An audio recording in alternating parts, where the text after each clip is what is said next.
ชอบใจ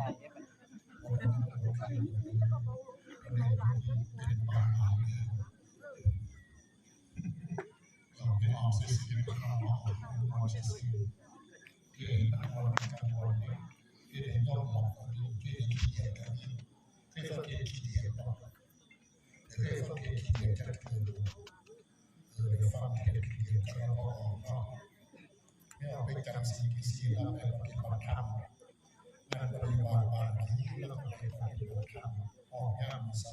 ำแล้วก็สิ่งไปโจมตีฟังบริกิจโจมก่อนที่สุดได้ออกจากมาตั้งเผาลืมโจมนั้นมือดีก็คือกันฟังเทศของแก่คนในนอกมันคือตาของเล่นเป็นขันนางรถโดยสารในโดยนางรถสารไม่บอกนางดีรถอินก็คือโจมนั้นรถเสียหายไม่มองอาสาเราไม่อาศัยโจมแล้วก็มาเคยกระดาษมาอ๋อเพื่อนเราบริโนอนบริคืนว่าคาถามาเป็นดาวของโน่นเขามองประสบพิชิตที่มันลื่นลาบอ่อนแล้วพิพาโค้ดเดินหน้าของเราบ้านในภายสามภายสี่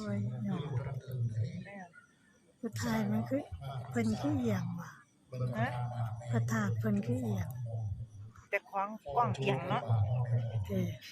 โอ้มีความประทัดเอียง